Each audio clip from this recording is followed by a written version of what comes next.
Jadi untuk kali ini saya tunjukkan buku. Nampak ke?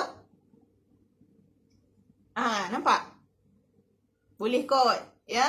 Okey, saya akan kupas kandungan buku Mudahnya Menyebut Rezeki.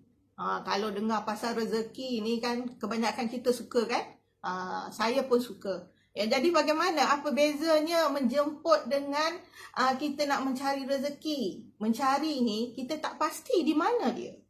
Ya, mana rezeki tu? Kita tak tahu kat mana.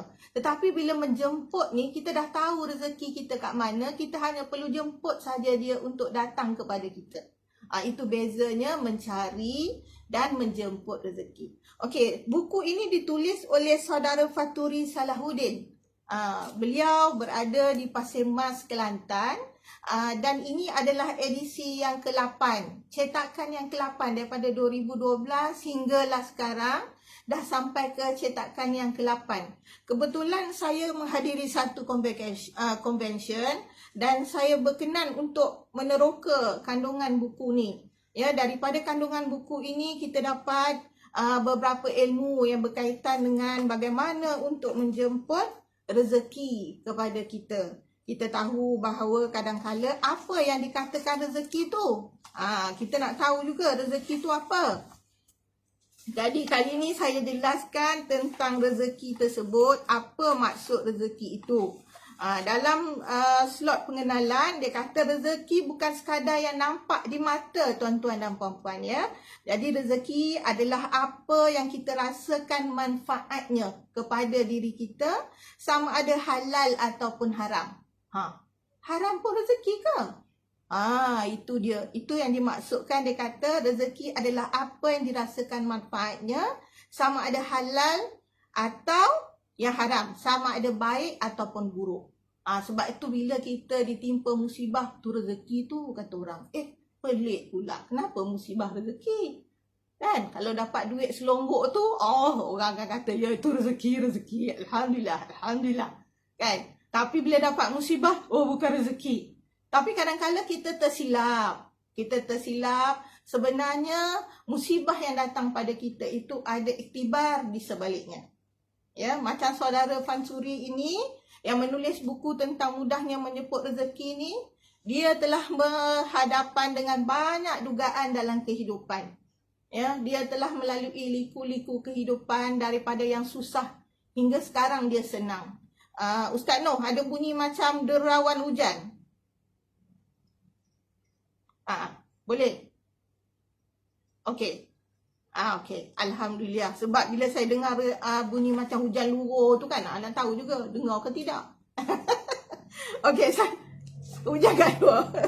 Baik, saya teruskan. Jadi rezeki bukan sekadar yang nampak di mata. Yang milik kita belum tentu rezeki kita, tuan-tuan dan puan-puan ya. Sebab apa yang didapati melalui usaha kita, terdapat padanya rezeki orang lain. Kenapa ya?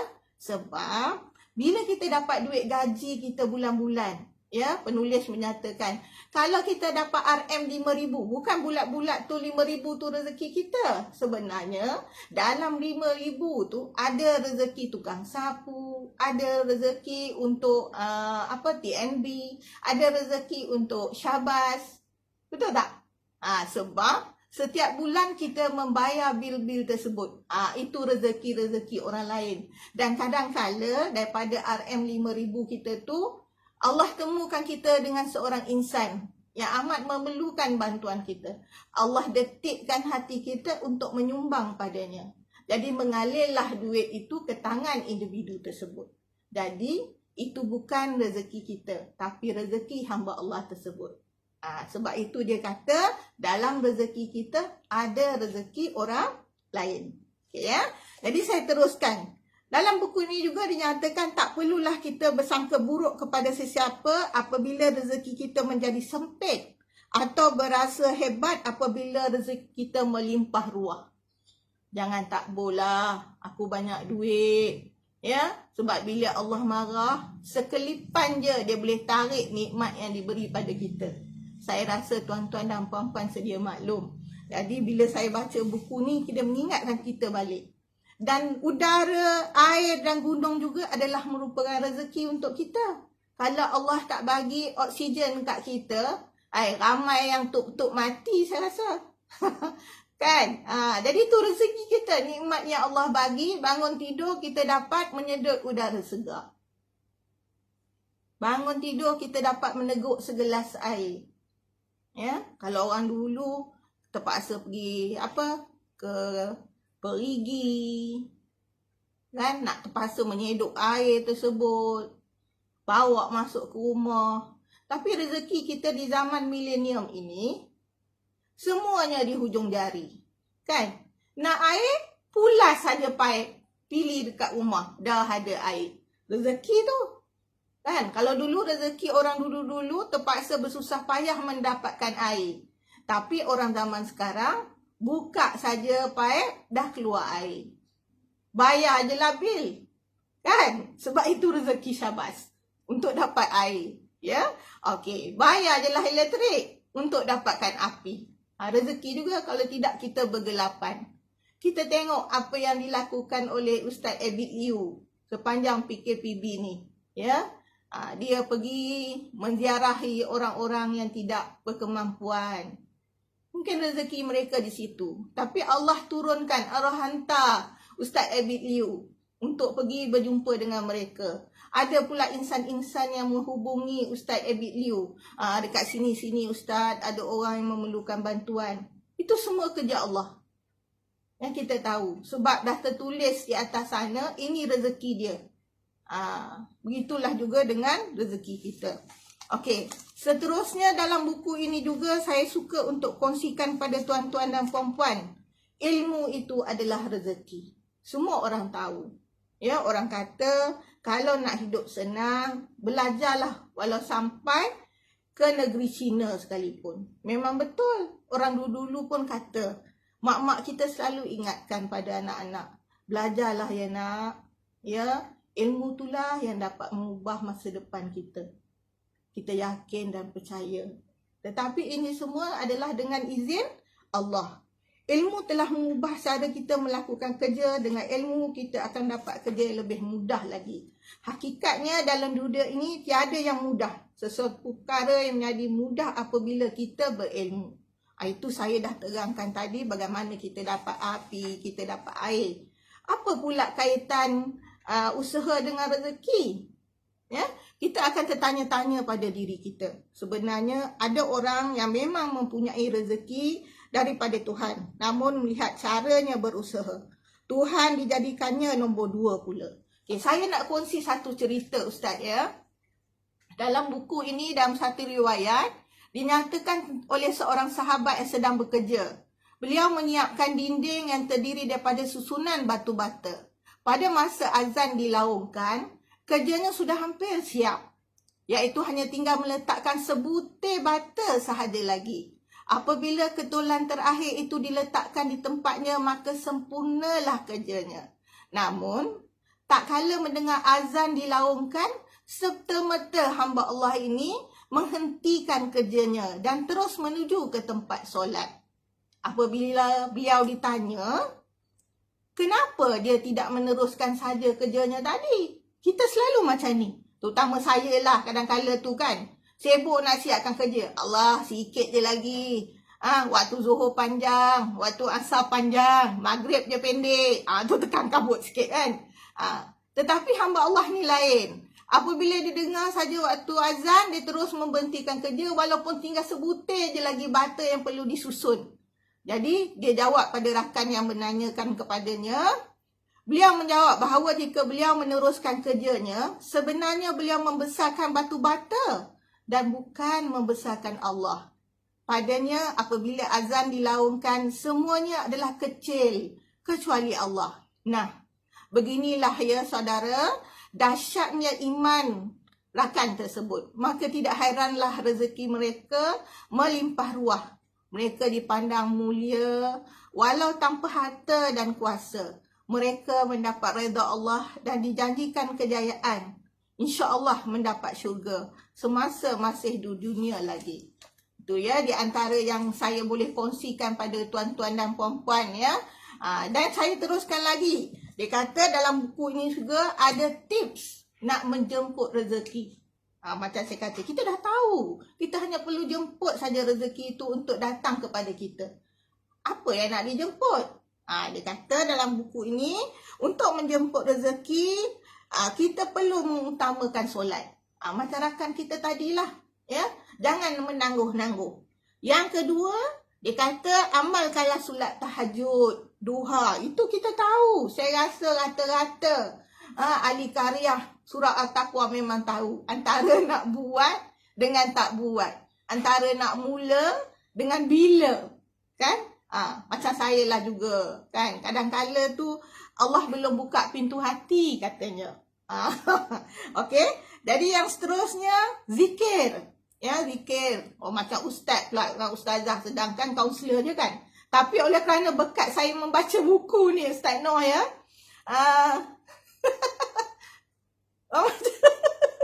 Ya, walaupun atas dasar ilmu psikologi counseling, tapi bila membaca buku ni kan, ya kita dia kata zikir tu senang aja, Ustaz. Ya Rahman, 100 kali selepas solat, dia kata. Asmaul Husna tu berada di bibir mulut kita sahaja. Tak kira lah tengah memasak ke apa. Memang best lah baca buku ni. Ya. Kata bukannya bila kita baca tu rasanya timbul kesedaran pada kita. Ya, jadi selepas itu bila dia dah kata zikir, tak kira lah kita nak gunakan nama-nama Allah yang 99 dalam Asmaul Husna dan seterusnya, kita keraplah berdoa kepada Allah. Kita tahu bila kita selalu menyerah diri kepada Allah, Allah Maha Kaya, Allah Maha Mendengar, Allah Maha Melihat, ya. Dia akan mendengar permintaan kita. Mungkin tidak diberi sekecapan. Mungkin tidak automatik, doa dia terus dapat. Ya, tidak. Dia ada masanya. Macam saya katakan awal tadi, rezeki kita akan datang tepat pada masa yang Allah dah tentukan. Tugas kita hanya memohon sahaja. Ini saya nak kongsi sikit lah, ya. Sementara dah diberi peluang ni, rakan-rakan usrah sedia maklum, saya sebelum ni berada di PPD Keramat sebagai kaunselor organisasi daerah. Ya, pada 1 Januari 2020, saya mendapat surat lantikan daripada pengarah untuk berkhidmat di JPWP di sektor psikologi dan kaunseling sebagai kaunselor pendidikan negeri. Sebelum ni saya tak termimpi pun nak duduk di jabatan. Sebelum ni saya duduk mengajar jadi kaunselor di SMK Seri Pantai, Seri Mulia, Taman Yal. Ya, tak termimpi pun nak duduk dekat sektor psikologi dan kaunseling di JPWP dalam sisa-sisa perkhidmatan yang akan berakhir 2023 ni. Ya, tetapi rezeki Allah dah tersurat rupanya. Daripada PPD Keramat, saya bergerak ke JPWP KL. InsyaAllah kita akan sama-sama, ya. Okay, ini yang dikatakan rezeki. Sebelum nak sampai ke jabatan ni, banyak cabaran dan dugaan yang saya hadapi pada tahun 2019.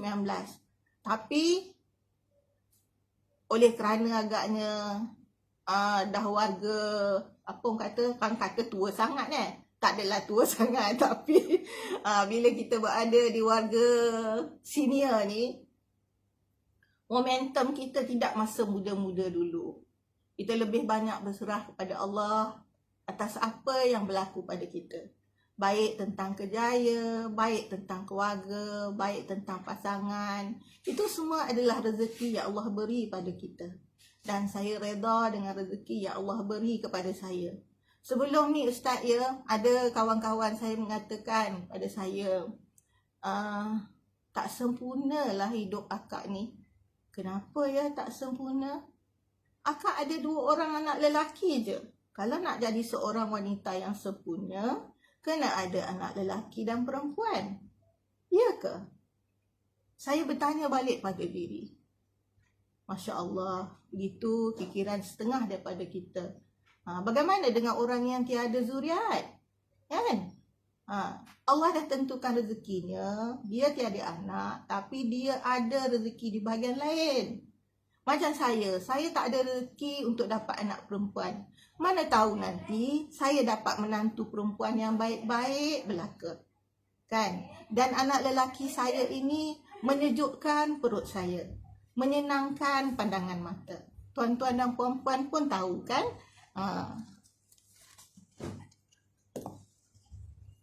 Okey. Saya minta maaf ya. Okey, jadi apa yang saya kongsikan sebenarnya ni untuk mengingatkan diri saya semula ya tentang apa yang boleh kita buat. Okey, sekejap ya. Okey. Apa yang boleh kita buat untuk menjemput rezeki ya.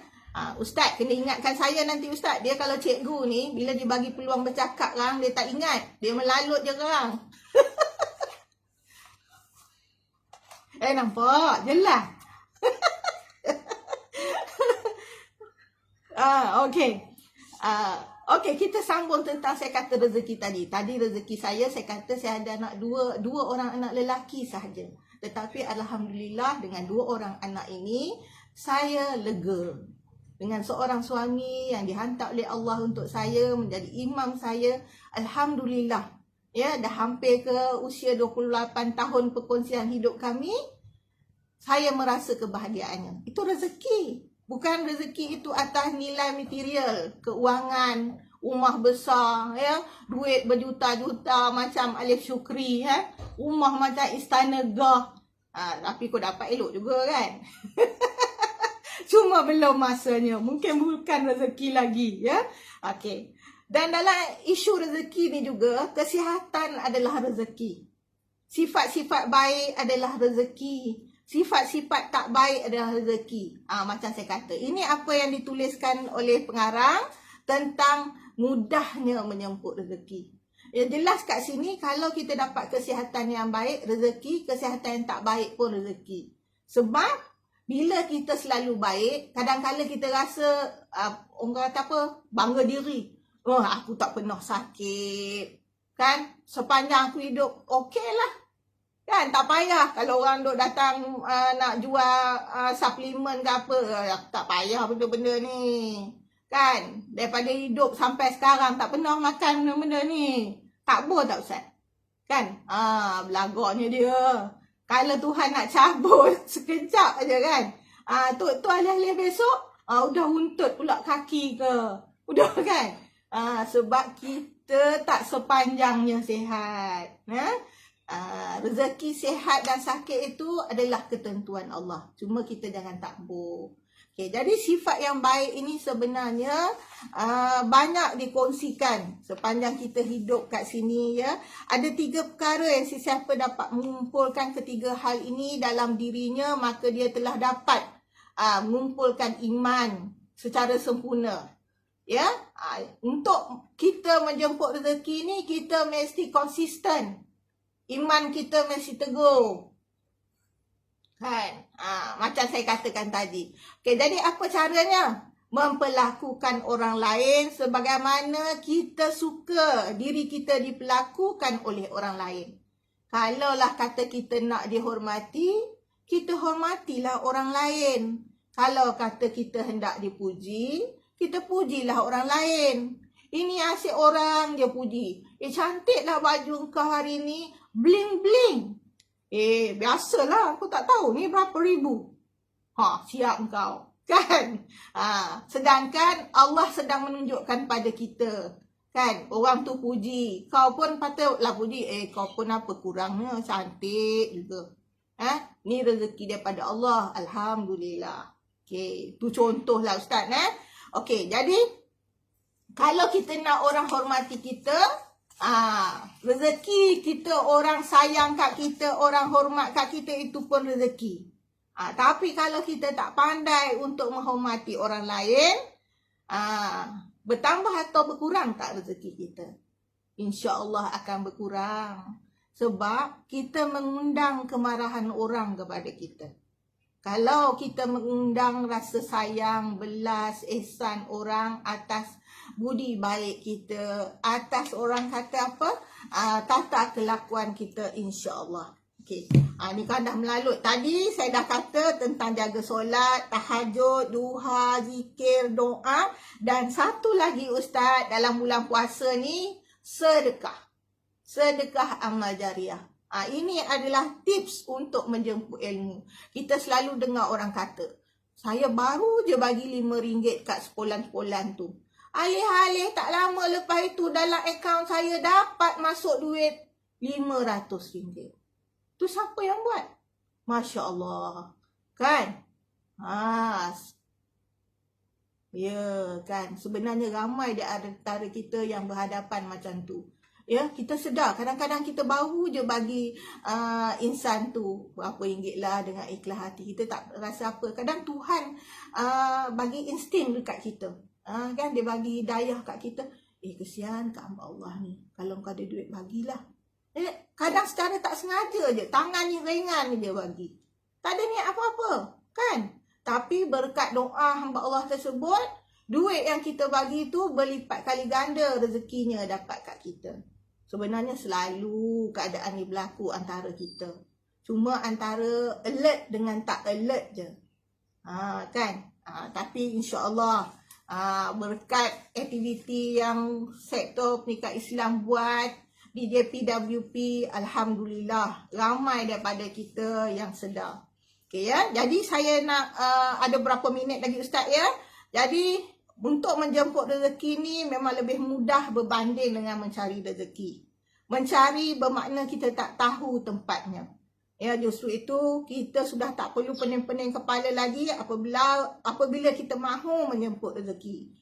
Buat sahaja apa yang Allah suruh. Yang saya katakan tadilah. Kalau kita nak menjemput rezeki tu, kita mesti jaga solat, kita kena tahajud, duha, zikir, doa, sedekah, membaca Al-Quran, amalkan bacaan Asmaul Husna, ya, dan bersyukur serta tekun berusaha. Ini apa yang ditulis oleh penulis dalam buku dia, ya. Saya hanya menyampaikan sahaja, saya hanya berkongsi kepada tuan-tuan dan puan-puan. Ya, dan berkaitan dengan rezeki itu juga, untuk di akhir kata saya nak berkongsi pada tuan-tuan dan puan-puan satu cerita. Ini sebenarnya saya dapat dari WhatsApp, bukan dalam buku ni lah, ya, tentang keikhlasan kita bekerja dalam usaha menjemput rezeki. Kadang-kadang kita terfikir, aku dah kerja susah-susah, rezeki mesti datang kat aku punya. Dah kerja banyak-banyak kan, dah berapa tahun, duit mesti banyak dapat lah. Tapi dengan cerita yang bakal saya kongsi ni, mungkin akan dapat membantu saudara dan saudari ahli karya kita membuka mata sedikit. Saya kongsi sikit Ustaz ya. Okey, ceritanya begini. Saya sudah membuat keputusan muktamad. Setakat ini sahaja perkhidmatan saya bersama Tuan. Saya mahu bersara, kata seorang tukang kayu. Sudah berpuluh-puluh tahun beliau bekerja bersama majikannya itu. Penuh dedikasi, tetapi hatinya dihinggap rasa jemu, terasa mahu segera pergi. Meninggalkan tempat kerja dan rutin hariannya. Pergi bercuti sepuas hati, si majikan termenung, perasaan bercampur aduk. Saya ada satu permintaan yang mungkin terakhir daripada saya untuk anda. Ujar si majikan kepada hamba Allah tersebut. Apakah permintaan itu? Tanya si tukang kayu. Saya mahu kamu selesaikan satu sahaja lagi projek, sebuah rumah kayu terakhir yang saya mahu kamu tumpahkan segala pengalaman kamu untuk membinanya, kata bos dia. Si tukang kayu serba salah, ya. Sudah terbayang wajah murung, monyok isteri di rumah. Dia lawan nak bercuti, tiba-tiba dihalang pula perancangan percutiannya oleh majikan. Kakinya sudah terasa-rasa pasir di pantai. Wajah sudah dingin-dingin dihembus angin benua. Menangguhkan semua itu untuk kembali bertukang kayu, terasa ralat benar di hatinya. Tetapi dek mengenangkan begitu banyak jasa si majikan kepada dirinya dan keluarga selama ini, beliau mengangguk lesu, setuju. Terpaksa, rumah dibina seadanya asalkan siap melepaskan batuk di tangga. Sifirnya mudah, apa-apa sahaja yang dibuat kerana terpaksa, terseksa. Malang sekali, setelah berpuluh tahun bekerja dengan penuh dedikasi, dengan hasil kerja yang dipuji ramai, beliau mengakhiri hasil tangan seperti melepaskan batuk di tangga. Allah abang, tak payahlah ukir yang paku-paku beria-ia sangat, kata isterinya. Janji siap sudahlah, kita nak pergi bercuti ni. Ini pun kira kita dah baik hati dah nak tolong siapkan. hasut isterinya. Masya Allah, ya, janganlah antara kita jadi macam ni. Menambah lagi rasa tak ikhlas di hati suami si tukang kayu. Selesai rumah kayu itu ditukang, beliau sendiri berasa tak suka untuk melihatnya. Tetapi peduli apa? Beliau mahu segera bersara dan pergi bercuti. Nah, tuan, ini kunci rumah itu, segala tugasan yang diserahkan pada saya telah saya selesaikan, kata si tukang kayu. Tetapi majikannya mengatakan kepada beliau, simpanlah kunci itu. Ha? Simpan? Kenapa tuan? Kata si tukang kayu kebingungan. Sebenarnya, rumah itu adalah hadiah daripada saya untukmu.